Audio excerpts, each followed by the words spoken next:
Selamat datang kembali di channel Tamagon Maniacs. Pada kesempatan kali ini kita akan bahas langsung kelanjutan kisah dari Jujutsu Kaisen Mojuro di chapter 2-nya. Sebelum masuk ke pembahasan, mari kita ingat sejenak apa yang terjadi pada chapter pertama. Cerita ini dimulai pada tahun 2086 ketika kapal induk alien Naunak muncul di atmosfer bumi, membawa puluhan ribu Simuria yang mengaku sebagai pengungsi. Di saat yang sama, konflik keluarga antara Yuka dan Tsurugi mencuat, berawal dari perebutan cincin kutukan warisan Yuta Okotsu. Kini, Yuka berusia 16 tahun dan Tsurugi 17 tahun. Keduanya menjalani misi penyelidikan kasus penculikan anak-anak di Kyoto bersama dengan seorang penyihir asing misterius bernama Maru. Pertarungan melawan kutukan pun terjadi hingga terungkap bahwa Tsurugi meski tanpa energi kutukan mampu bertarung layaknya Toji Fujiguro dengan mengandalkan alat terkutuk. Chapter ini pun ditutup dengan momen mengejutkan, yakni Yuka dan juga Tsurugi mulai meragukan identitas dari Maru yang mereka tanyakan langsung apakah dia sebenarnya alien. Dan dengan akhir yang menggantung ini, kita akan lanjut pada chapter keduanya sekarang.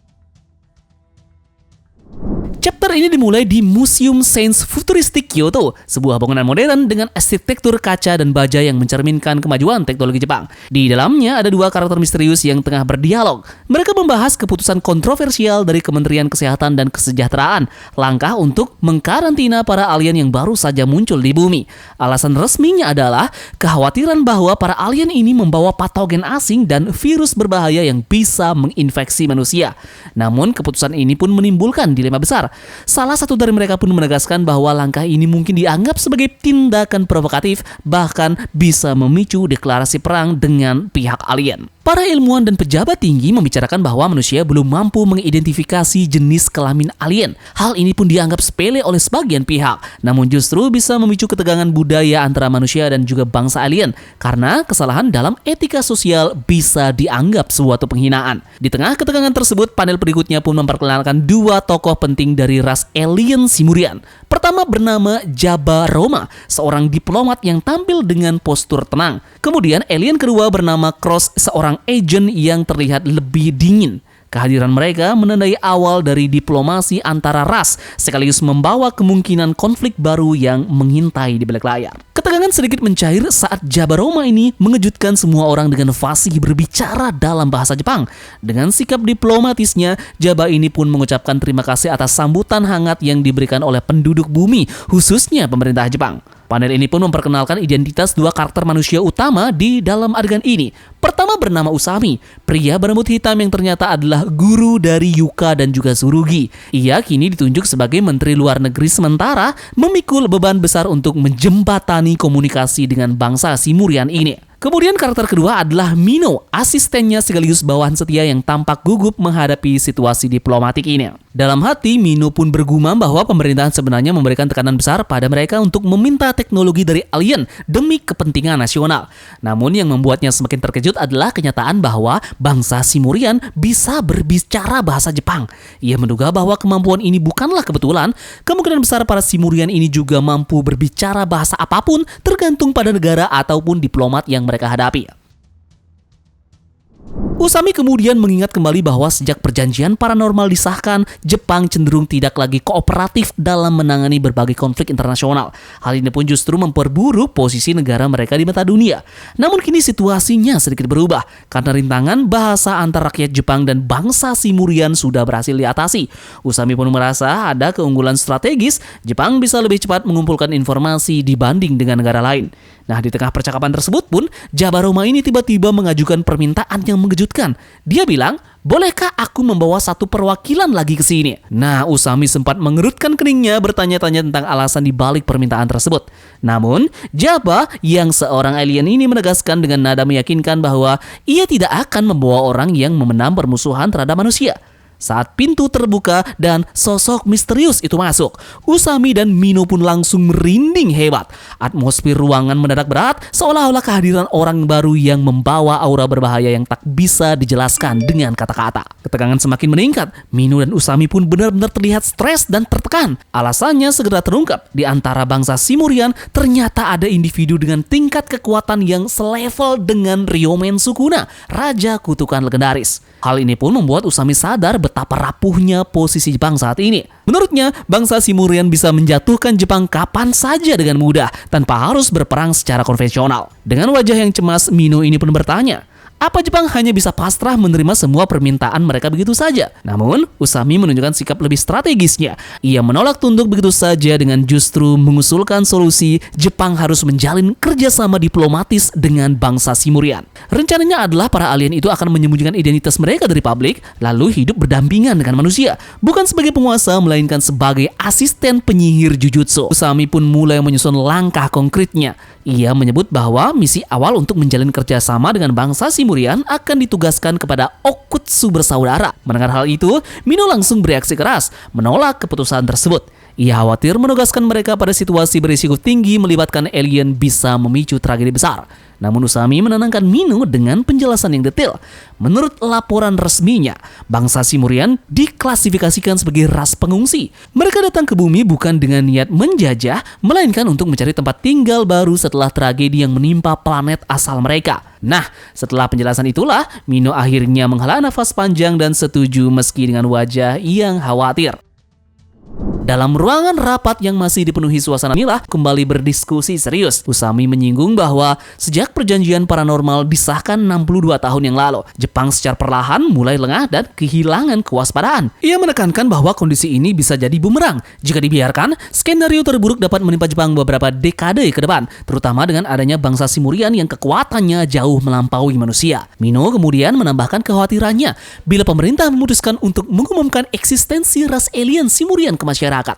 Dampaknya tentu fatal. Potensi kepanikan massal dan konflik bersenjata antar negara bisa pecah di berbagai belahan dunia. Karena itulah Usami menegaskan bahwa misi utama mereka bukan hanya diplomasi, melainkan juga mencegah pecahnya perang dengan menjaga kerahasiaan serta menjalin hubungan yang tepat dengan para Simurian. Usami pun menekankan bahwa kunci keberhasilan mereka bukan hanya diplomasi politik, tapi juga membangun kepercayaan yang tulus. Ia percaya jika manusia mampu menunjukkan ketulusan, maka generasi muda bangsa Simurian akan perlahan percaya dan hidup berdampingan dengan manusia. Ucapan itu pun membuat Mino terkejut. Baginya, terasa berat ketika Usami seolah meletakkan beban perdamaian dunia pada dua anak muda, Yuka dan Tsurugi.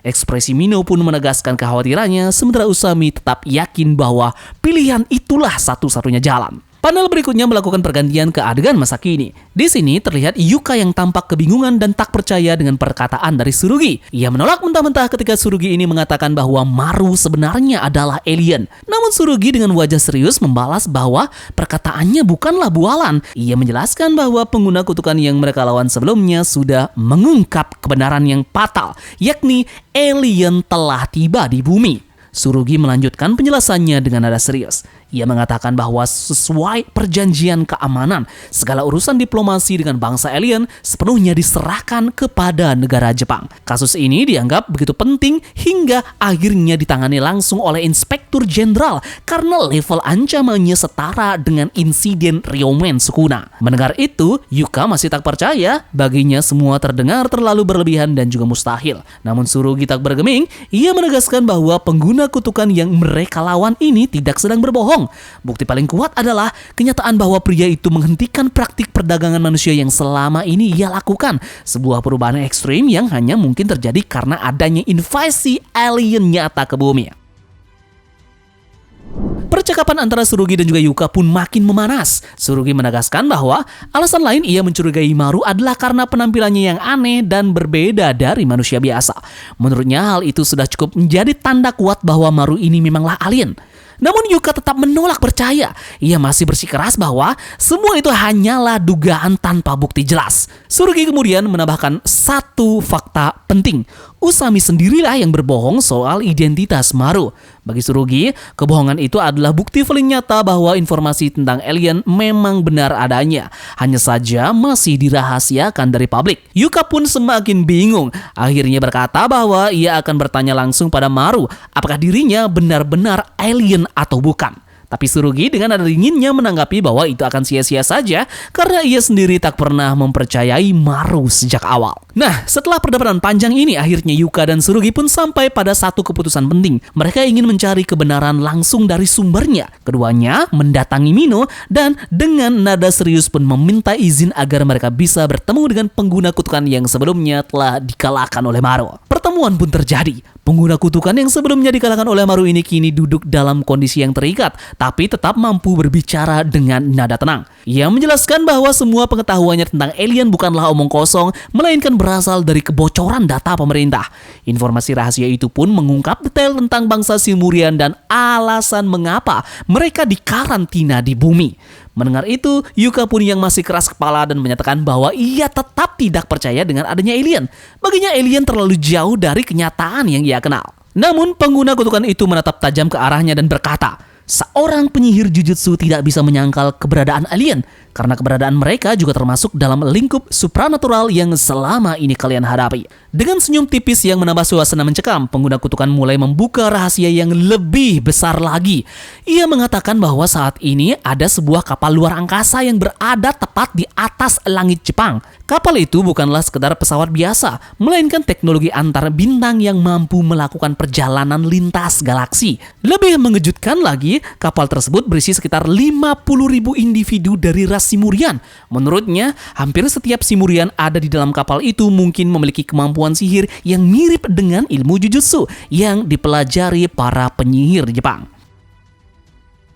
Pengguna kutukan melanjutkan penjelasannya dengan detail yang semakin mengejutkan. Ia mengatakan bahwa pada besok malam di daerah Kuruyama, kapal luar angkasa milik bangsa Simurian akan berada di dalam kondisi yang melemah karena sedang melakukan pengisian bahan bakar. Pada saat itulah, kapal raksasa itu akan menjadi mungkin untuk dilihat secara langsung dari bumi. Kesempatan langka yang bisa membuktikan semua ucapannya. Nah, setelah mendengar informasi berharga tersebut, Yuka dan Tsurugi pun saling bertukar pandang. Meski masih ada keraguan, mereka sadar kebenaran ini terlalu besar untuk diabaikan. Akhirnya, mereka pun memutuskan untuk menyerahkan kembali pengguna kutukan itu kepada Minu agar tetap berada di bawah pengawasan yang ketat. Yuka dan juga Tsurugi pun ke puncak gunung karena menurut mereka kapal luar angkasanya akan ada di puncak. Di tengah perjalanan menuju puncak inilah narasi mulai beralih ke pikiran terdalam dari Yuka. Meskipun ia dan Tsurugi kerap berbeda jalan serta sering berselisih pandang, di lubuk hatinya Yuka menyimpan satu keinginan yang tulus. Ia hanya ingin dirinya dan Tsurugi menjadi semakin kuat. Nah, panel close up pun menampilkan wajah dari Yuka yang lembut namun penuh tekad.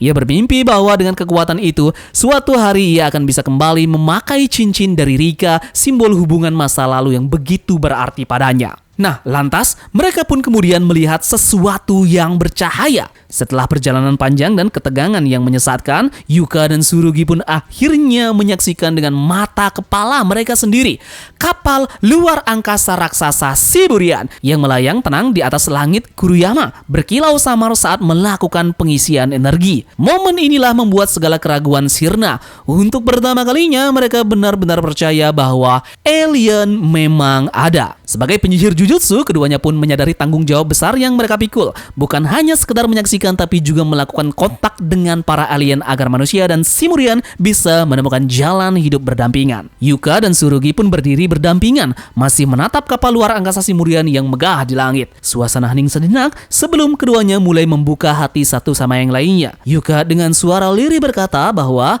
kakek dan nenek mereka sudah tiada, dan mereka tak bisa terus bergantung pada bayang-bayang masa lalu. Mereka harus berubah menjadi lebih kuat agar bisa menghadapi era baru yang menanti. Dalam panel ini pun terlihat Yuka yang menatap ke depan dengan mata yang berkilau. Aku ingin menjadi Okotsu Yuta.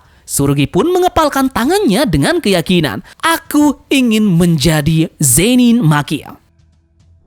Adegan berpindah dari Yuka dan juga Tsurugi menuju pertemuan penting lainnya. Sekarang, Maru akhirnya berhadapan langsung dengan saudara kembarnya yakni Cross. Meski mereka kembar, aura keduanya sangat berbeda. Maru membawa ketenangan, sementara Cross memancarkan wibawa dingin penuh ancamannya. Percakapan mereka pun segera memperlihatkan perbedaan pandangan soal manusia. Maru berpendapat bahwa bangsa Simurian bisa hidup berdampingan dengan manusia. Menurutnya, manusia dan Simurian sama saja.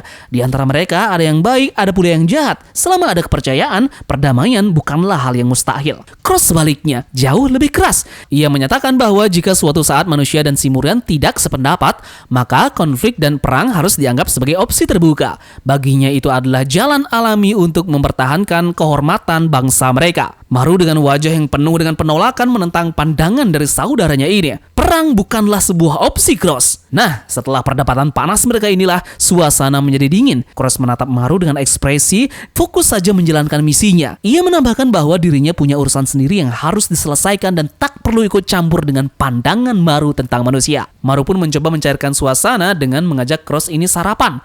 Cross menolaknya langsung tanpa ragu. Dia menjawab bahwa dia sibuk untuk itu, seolah sengaja menjaga jarak dari Maru ini. Adegan berganti ke suasana sehari-hari. Surugi dan Yuka terlihat sedang berada di stasiun kereta. Ketika hendak masuk, kartu milik Surugi pun tiba-tiba tak berfungsi. Dengan wajah yang kesal, ia pun memutuskan untuk keluar sebentar dan memperbaikinya di loket. Sementara itu, panel bergeser ke atap stasiun. Di sana terlihat Cross berdiri sendirian, memperhatikan kerumunan manusia di bawah dengan tatapan tajam seolah sedang menilai mereka dari kejauhan. Tanpa sengaja, Surugi pun naik juga ke atap dan menemukan sosok Cross. Karena wajahnya yang mirip dengan Maru, Surugi langsung salah mengira dan memanggilnya. Surugi melihat Cross berdiri di tepi atap dan masih mengira dia adalah Maru. Dengan nada setengah panik, ia pun memperingatkan kalau lompat dari sini orang-orang di bawah akan histeris, polisi juga pasti langsung bertindak. Namun Cross tak menanggapi dengan ramah.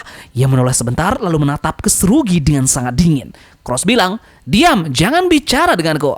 Surugi tentu kaget mendengar respon kasar tersebut, lalu mundur setengah langkah sambil bergumam dengan naga geram. "Apa-apaan kau ini?" Yap, jadi sekian saja pembahasan dari chapter 2 ini. Kemungkinan yang akan terjadi atau teori-teori yang akan muncul pada chapter depan adalah Surugi mungkin akan menjadi orang yang pertama menyadari bahwa ada dua Maru. Maru ternyata mempunyai saudara kembar yang bernama Cross. Di sini pun Cross akan diam-diam menguji Surugi. Kemudian inilah pertanda dari Arc Alien yang melawan Jujutsu akan meletus. Yup, jadi sampai di sini dulu ya pembahasan kali ini. Jangan lupa like, share, dan subscribe agar tidak ketinggalan update terbaru seputar Jujutsu Kaisen Mojuro ini. Sampai jumpa di pembahasan berikutnya.